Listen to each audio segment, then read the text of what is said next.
Welcome to Pieces for My Puzzle. I'm your host, Nikki Ship, and I'm excited to be sharing with you my life with a son on the spectrum. This podcast is for anyone who is looking for quick tips and perspective, but most of all, for hope and inspiration. So sit back, relax, and let's put the pieces together.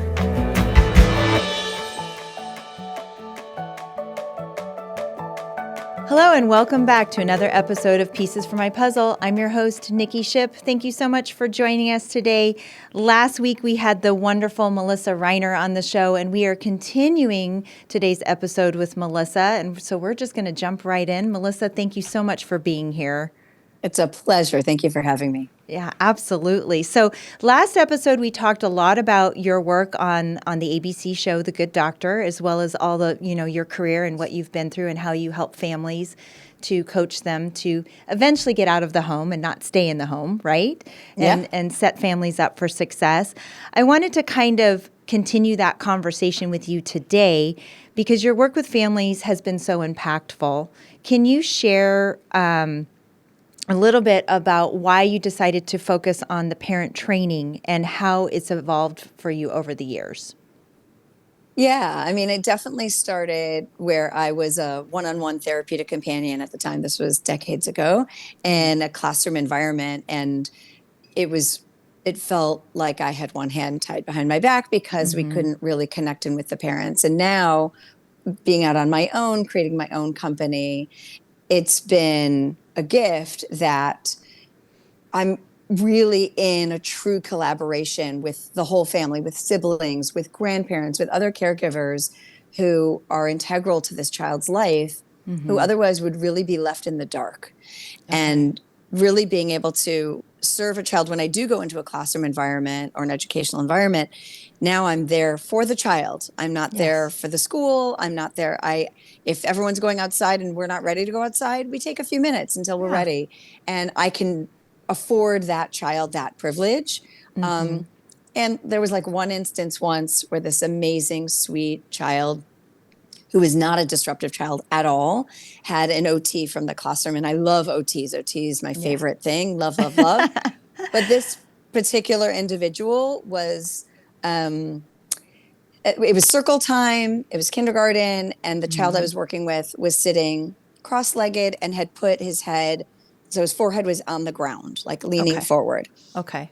And this individual who had come in said, "Oh, that's not good sitting. Sit up. I need you to sit up." And I thankfully was there to intervene. And I said, "I think he's actually taking good care of himself. I think he needs some sensory input and is really seeking that pressure. And he's quiet and he's not disrupting anyone. So I want to give him the chance to give himself what he's seeking." And she hadn't thought of that. She was just so stuck on and busy sort of keeping the straight and narrow. Like it has to be this way. Yeah. And it was really, really crucial that there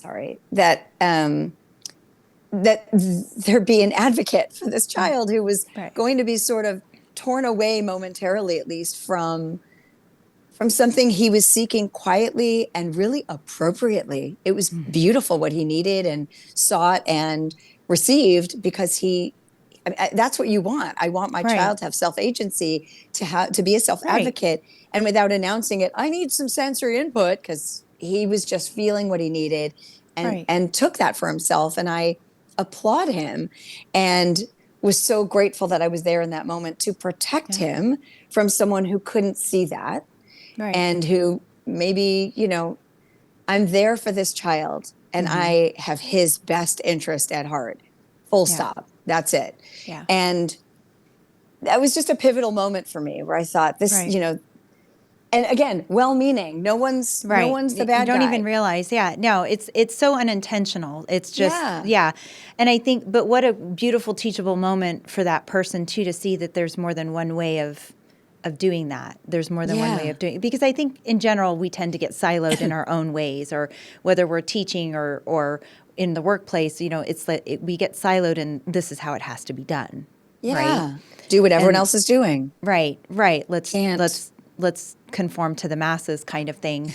And so I think that it's really great that you brought that to light for that person, because that's what a great, evolution moment for that person, because really that's the pivotal moment, right? From then on, that person will probably be more observant I of hope those so. And things. Yeah. I because mean, you that's can what you look at a hope for. child. Yeah. Yeah, that's the prayer. But you look at a child and you think, oh, they're not following the rules. They're not following along.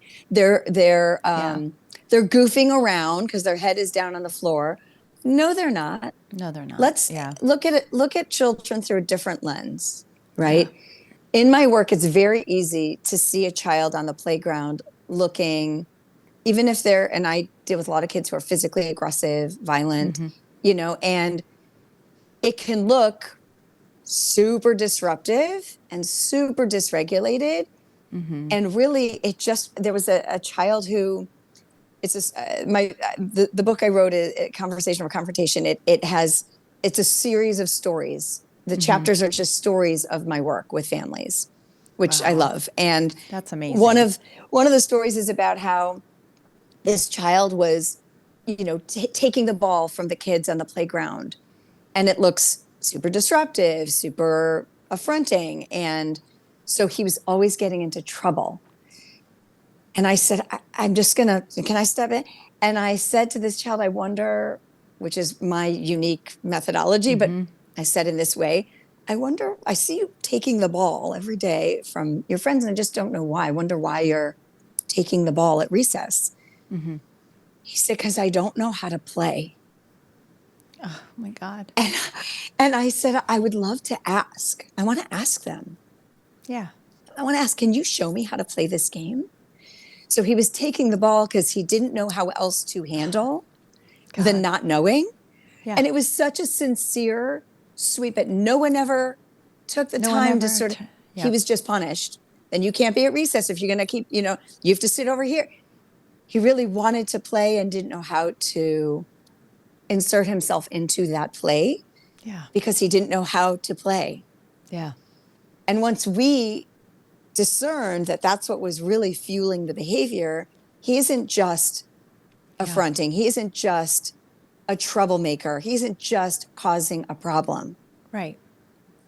And that's It brings important. tears to my eyes, Melissa, to hear you say that, because, Yeah. here I go again. I cried on the last episode. Why don't I just make it 2 for 2? No, but the why. No one asks the child why. And like Drayson can't communicate very well. He's partially nonverbal. He'll speak in like fragmented sentences. And now that he's older, he's starting to say the why. But getting him to that place, or trying to observe him to understand the why, was, just taking a step back and watching, and you see the why differently. And I think that you bring up such a valid point, because we're, again, that siloing of, this is how it's supposed to be done. These are the rules. You don't do this. You don't do that. And if you do this, you're going to be punished. But that doesn't work for most neurodivergent kids, because they No. think differently. They're, and I always say, well, did you ask them why? Yeah. Did you find out maybe Yeah. why that happened? That's Yeah. that's what I Yeah. was saying. It's like Yeah. if you just say this behavior occurred and we don't Yeah. know what was the moment before or the moment after, Why? Yeah. how are we going to help? How do you We know? want our child to develop self-awareness. I don't believe we can access awareness of others until we first have access Yeah. to the ability to introspect enough to even understand what I like physically. Oh, I'm standing on a sofa. I didn't realize I was standing on the sofa, right? Right. Because sometimes we're just impulsive or impetuous, and if we don't really even have that most basic awareness of self, Yeah. how could we possibly extend that out to awareness of others? We can't. It's Right. not possible, right? I don't Right. believe. And the work I do is so compelling to me. I didn't invent it, but I Yeah. perfected it. But I'm really good at it. It really is super effective. Yeah. And so it's about shifting our communication style, because you're asking about the Yeah. why. Yeah. And what's fascinating to me about it is we can't get to the why by asking about it. Yeah. So the work I do is based on this premise, this understanding that when we as parents, teachers, caregivers, when we speak which every adult does when talking to a child, Yeah. using questions and commands. Yeah. Why did you take the ball? Put that ball down, right? When we give commands and ask questions, we see that there's a spike in heart rate and blood pressure in the child, Yeah. which is tantamount to an anxiety response. So we often say, why is my child shutting down when I asked an innocuous question? Why is my child becoming explosive when I When I'm asked or told asking. them? Yeah. So if I say, why did you do it? You're going to get that anxiety The combative, response. yeah. And that's happened with Drayson very much. Of Yeah. course. And It then I happens with have to everyone. explain. Yeah. And then I'm like, oh, and then I try to explain why I'm asking. Now I'm explaining my why to him because I'm trying to, I'm trying to put out a small fire that I just created. Right. Yeah. Right. And instead, when we use I statements, when we speak using I statements, I always say, state what you see. I see Yeah. you taking the ball, Yeah. because that's a fact. Yeah. There's no judgment. There's no blame. No. I'm not angry about it. It's observational. Yeah. I'm just spotlighting, because again, that self-awareness piece. Right. I may not even realize I'm doing it. I'm just reacting. So I'm taking the ball because I don't know how to play with that in that, context. And so now Right. I'm just peeling away those layers, right? And saying, so I see you taking the ball, but I don't know why, which is so different than why did you? Yeah. One feels like an invitation, the other feels like an accusation. Yeah. Yeah. And it's received as such. So when my child, and there's another really incredible and tremendously valuable piece and component to this, which is when my child has to think about how to think, because I've said it in this totally unnatural way. These I statements are an unnatural, convoluted, contrived way of speaking, but they work. Right.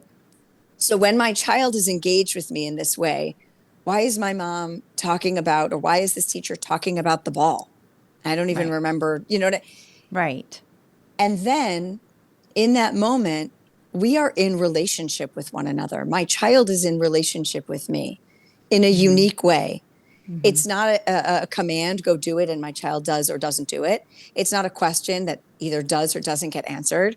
I'm stating a fact, and my child has to connect in with me through a relationship-based interaction, which is everything in this world, right?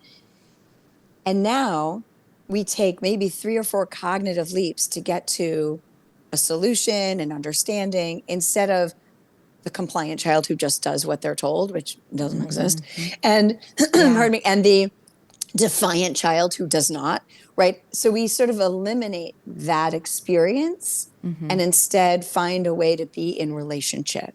So when my child has to think about how to think in this way, what does she talk? Oh, the red ball. Oh, I took the red ball.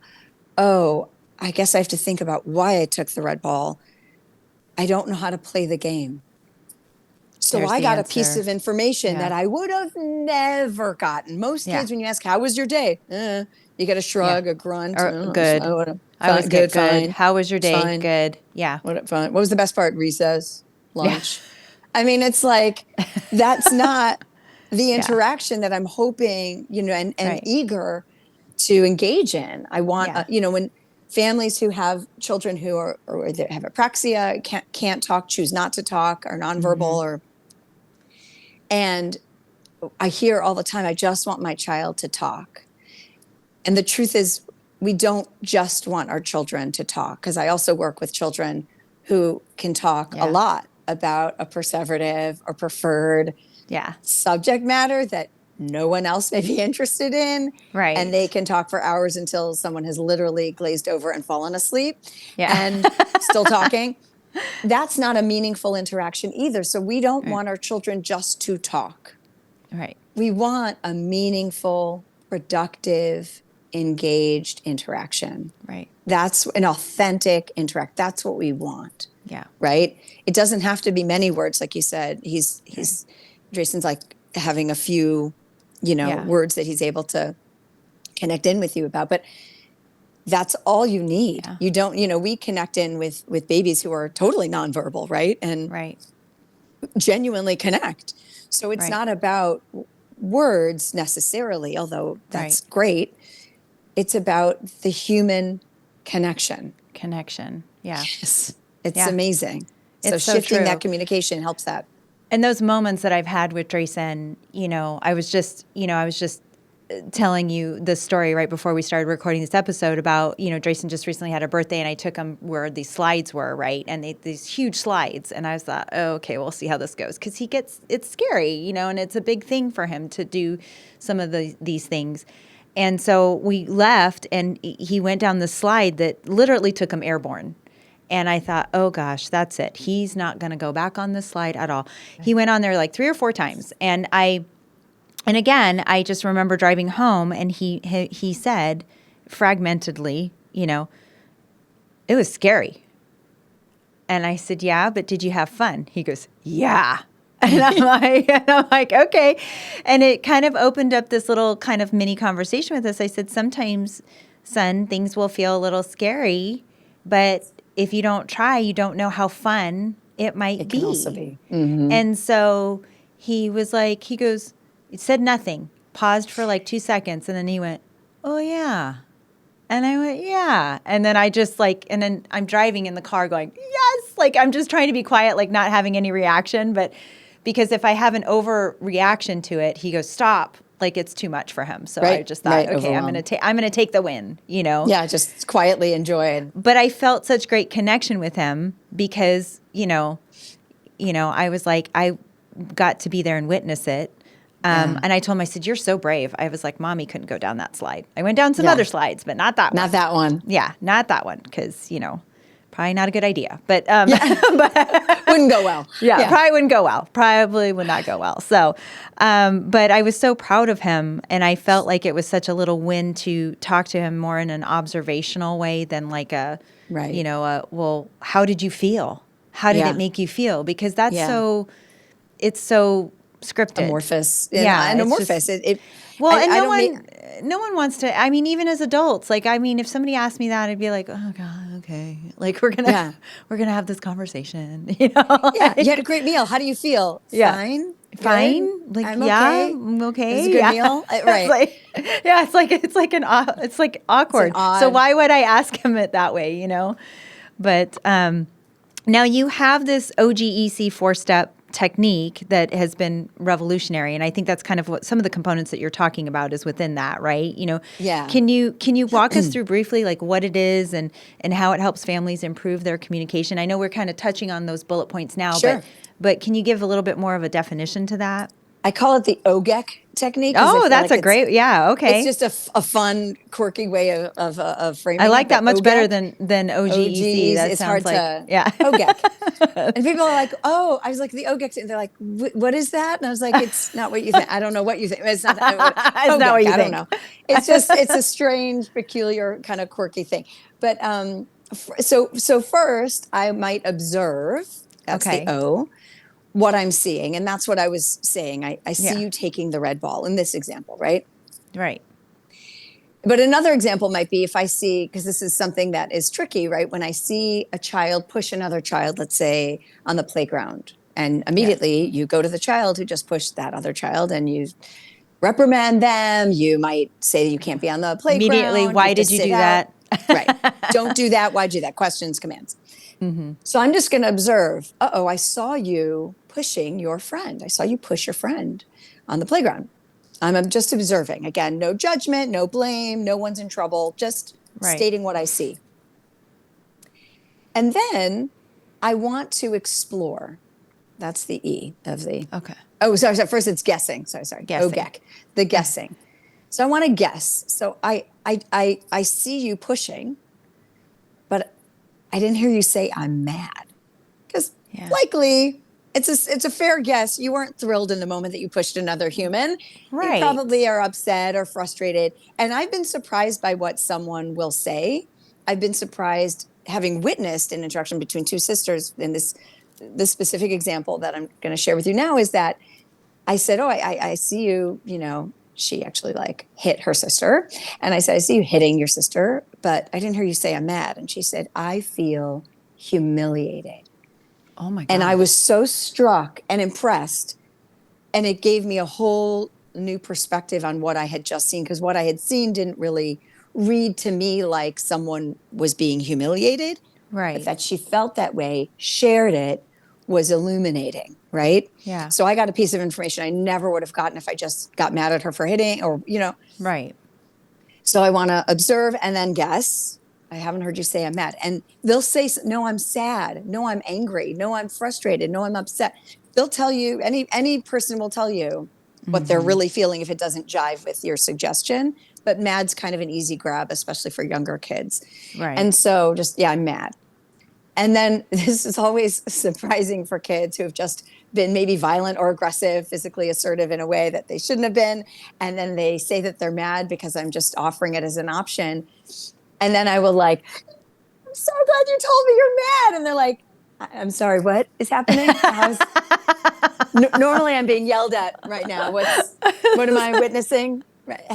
And so It's like reverse psychology. They're like, hold on a second. You're happy about, okay, I'm confused. And so they're a little disarmed. And then, but you don't have to be ecstatic if someone's been violent or aggressive, but I'm usually so thrilled that there's this ability, because sometimes it takes kids months to be able to even say, I'm mad.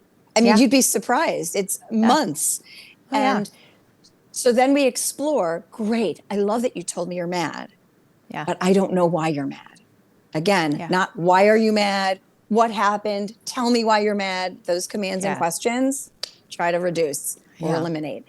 So then we're exploring, and this child who pushed the child on the playground said, because he took my toy, which we didn't see.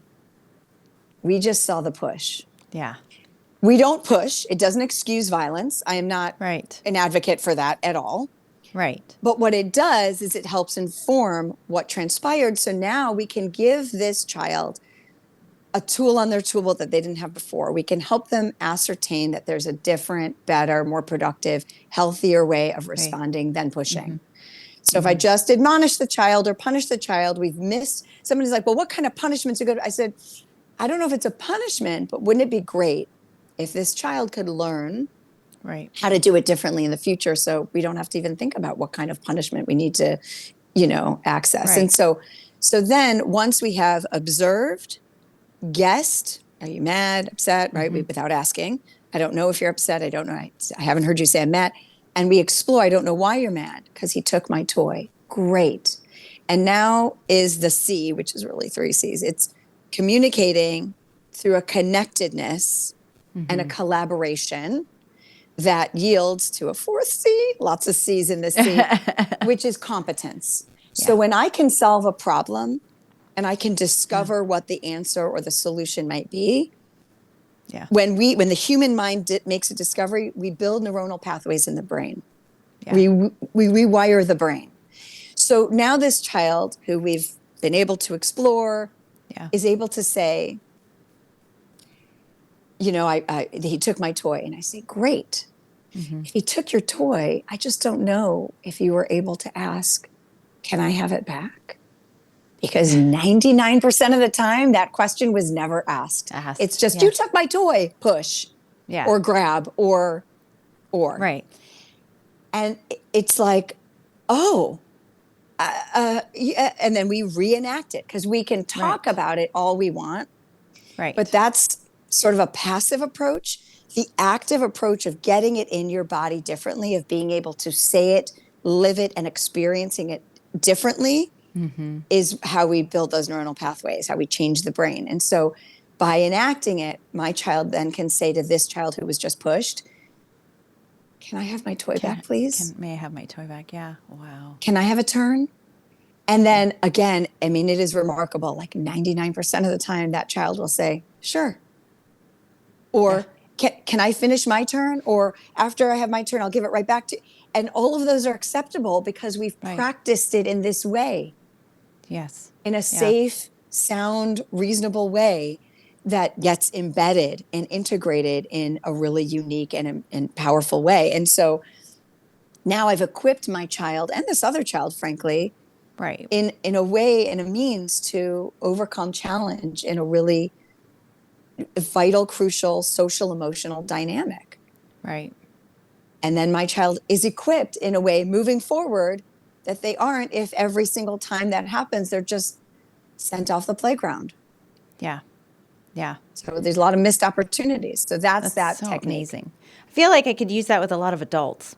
Yes, it works for I in-laws. was, It works for it works for neighbors, I was like, who do I have a few people in mind that coworkers. this might work for? Yeah.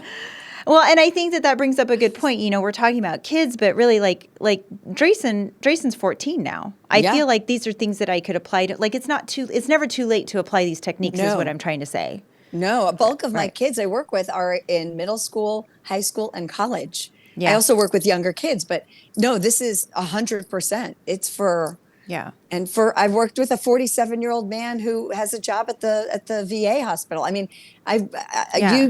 I've run the gamut. So Yeah, and I think that that's amazing because it applies to all ages, really.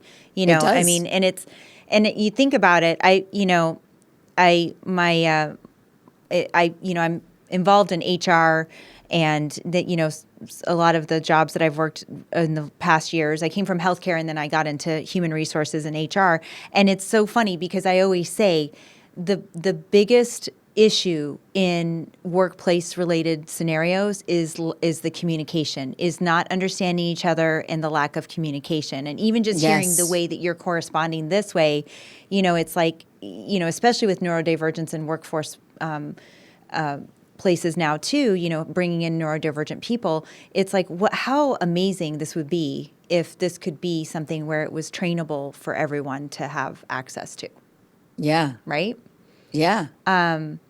You provide like so much clarity and expertise on that. Thank I you. think that it's just so eye-opening and so refreshing to hear somebody presented in a way where it's also digestible and understandable, because I think sometimes we also overthink things. It's like, I know I need to Sure. talk to this person, or I need to try to open up communication with my child.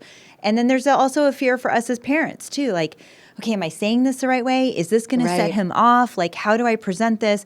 And you're also combating your own sometimes frustration because you don't know why, and you're trying to figure that out to help them. Yes. So Yes. one of the things I've had to do to some degree is kind of disassociate a little bit my own frustration so that I can get to his issue to try to help alleviate that.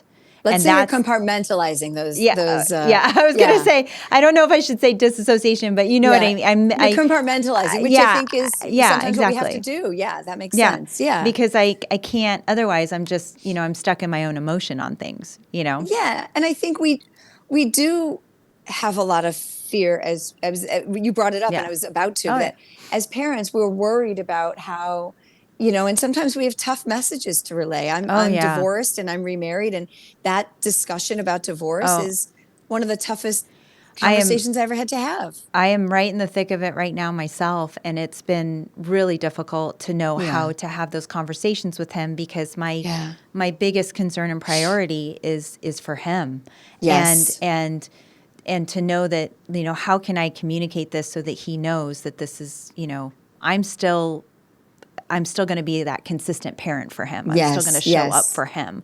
And I think that some of the conversations have been really difficult. But at the same Yeah. time, it's like, I want him to know that it's not a question of anything towards him at all, And I think as adults, I agree. And as adults, I think we think, there, I've said it. Let's leave it, and we don't ever have to talk about it again. And Yeah. to some degree, like we've Yes. had the conversation, right? But kids process, especially neurodivergent kids, process things so differently, Yes. and on such a different timeline that Yes. months later, weeks later, you said moments later in the car, we may Yeah. get an understanding or an aha moment or Yeah. I need a clarification on this moment that you've already talked about, but we need to reframe it or talk about it again and again and again. Yeah. And one of the most pivotal moments with my youngest son when he was very little, and my kids sort of went to bed when they were young, not teenagers, but when they were young, they went to bed really easily and pretty much without a hitch. And my oldest son came out of the room and said, you know, my youngest son, he said he's crying, which did not happen. And Yeah. I went to him and I said, are you okay? What's happening? And asked the question. And Yeah. I said, I see you crying. But Yeah. and he said, Mommy, when I'm with you, I miss Daddy. And when I'm Mm. with Daddy, I miss you. Yeah. And I said something that I didn't plan or know that I was going to say, but I said, Yeah. I think that's healthy. I Yeah. think that's appropriate. When you're with mommy, you're gonna miss daddy. And when you're with Yeah. daddy, you're going to miss mommy. Yeah. And I think that's healthy. It's okay to Yeah. miss the two people who are your foundational people. Right. They're your people. Absolutely. Yeah. If you didn't miss them, I would be Yeah. concerned. One with, Yeah. when you're with the other. And it really like lifted a weight off of his shoulders. Yeah. And he knew that it was okay to be sad. It didn't fix anything. No. I didn't But solve the problem. We weren't suddenly remarried, right. or living in the same home, but it Right. solved the actual problem, which was not about the divorce. It was about, how do I reconcile this? How do I manage my emotional response? Right. And when I let that be okay, Yeah. it wasn't Yeah. a nice little bow to say fairy tale ending. Yeah. It said, it's okay to be upset. Yeah. That was the answer. It was one of my biggest moments several weeks ago with my son in regard to that, what you're describing. And again, oh my gosh, I'm going to cry again. It's okay. You're with me. I got Yeah, you. right. I got you. I told him he's I knew he missed his father, and I told him it's okay. That's all I Yes. could say. I felt like that was That's all I could the say. best. It's It's the okay. best. And he actually, he's not a hugger. He actually leaned into me and let me hold him for a few minutes. And that was really a big deal for me because I realized that I had given him permission Yes. to feel that way. Yes. And that was so pivotal for me. And I always told him, I said, it's okay to feel the way you're feeling. So now I've been saying it more often because Yeah. I can't always tell because he doesn't always verbalize. Oh my gosh, for those of you listening, I'm bawling. I don't think I've ever. You're the best. I know. You're I'm the like, best. I'm bawling. But I never, it broke my heart. But at the same time, I was so happy that I could connect with him in a way I'm so proud of that you was how you my, handled it. Yes. Because so it's not only okay, it's healthy. yeah, It's appropriate. yeah, If you weren't sad, I would be concerned. It would be yeah, strange. yeah, And I think, we as adults, if we've made the decision to leave someone, if we've been left by someone, we yeah, do get over it to some degree or other. We move on. yeah, Our kids can't ever move on from what is now a shift. yeah, It doesn't mean, I remember my mother-in-law at the time said, you're breaking up this family. And I said, no, I'm yeah. not. I am not. We are always a family, no matter Always. what. There are very few constants in the world. Yeah. I will always be their mother. He will always be Always their be their father. father. Yeah. And they will always be our children. We are Yeah. always a family. That does not change. Yeah. If I remarry, if he remarries, if they get step sibling, Yeah. nothing changes. We are still Yeah. this family for eternity. Eternity. Period. Yeah. And that shocked her Yeah. because I refused to take on some sort of 1950s understanding of whatever, and I said, I'm not breaking up any family. There's a shift in the family. There's a a shift. difference now. It's changed.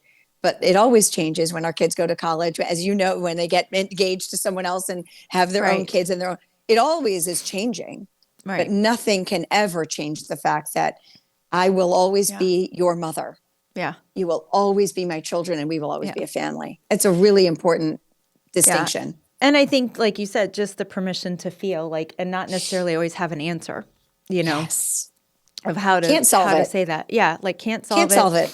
It's here. Don't have to. It's the way that it is. It's here. And this is how it is. And you hope, and I always hope and strive for that to have a peaceful resolution and to get to that on the other side of those things, because I do. I mean, I was just telling somebody the other day, I was like, he's my soon-to-be ex-husband is not forever, cut out of my life. He's with me forever.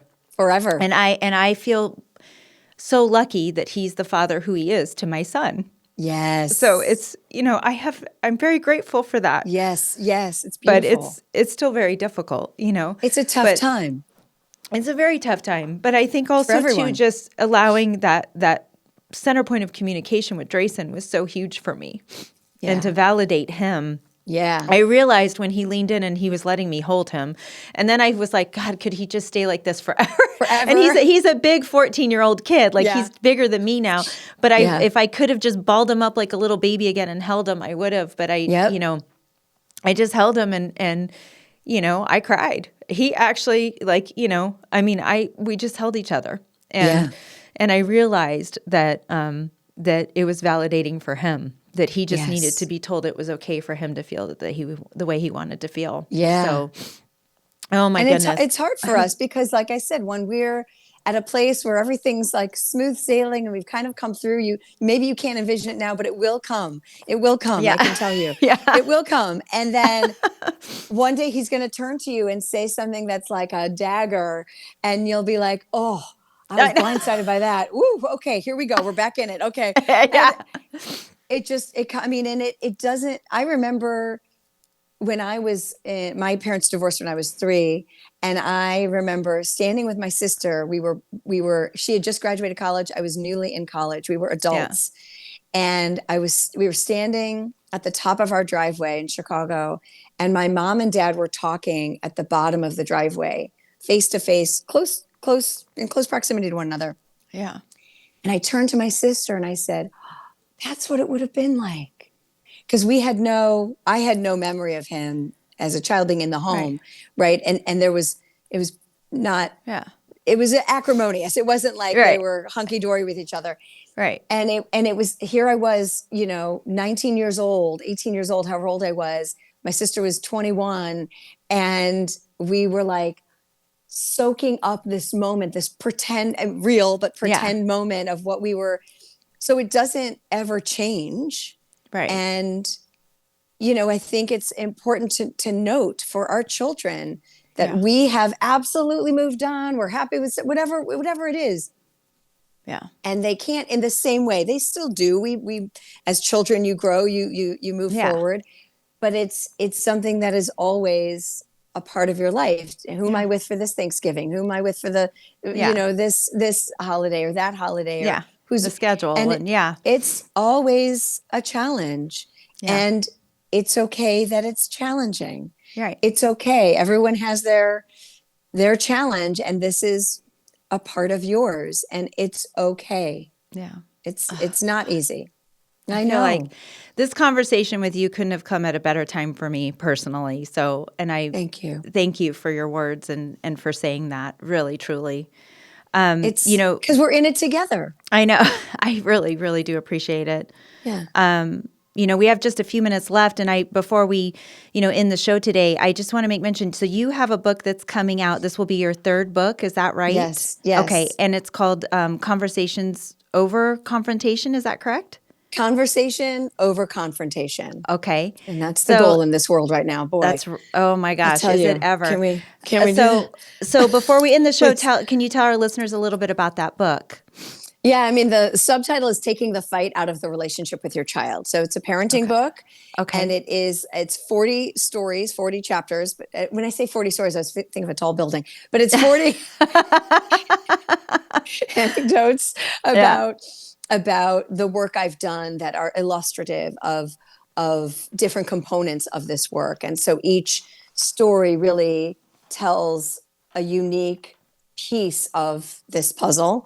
Kudos to you, nod to you, but it does. And so it is, they're compelling, they're funny, they're scary, they're daunting, and they're amazing and intriguing. And they're really important stories that each reveal something valuable about my work. And it's, I think I've written it almost like in the format of like reading an article, like it's very wide margins. It's very easy to read. And it's something that's, I think, should be a reference. So when I started in this work decades ago, 4 decades, people have said, do you have a book? Do you have a book with all of your, I need help with this verbiage, with how do you shift these to these I statements? This is that book. So in bold print on any page where there's a quote from me, you can see how to use these I statements in a really accessible way. So it's almost like a recipe book where you can just kind of, okay, I remember this story. Oh, the scooter story. Oh, she said that. That'll help me with it, and so I wanted to be a resource Oh, how for amazing. families. Yeah, so I'm really excited about it. And I also wanted to mention that I am so excited and so grateful that in June of this year, I'll be doing a TEDx talk about my work. Oh my gosh, that's So amazing. very excited. Congratulations. Yeah. So it's Oh, really wonderful. Great that's so opportunity. awesome.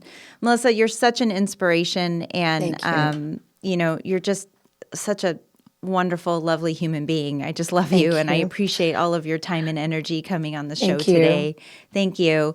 For I'm our so listen, grateful for you. Thank oh, you. thank you. I created this podcast for this exact reason, to help inspire families and create more hope and inspiration to take action and do more for their kids. And you are definitely living by that as well. And I very Thank much you. appreciate your time and your energy.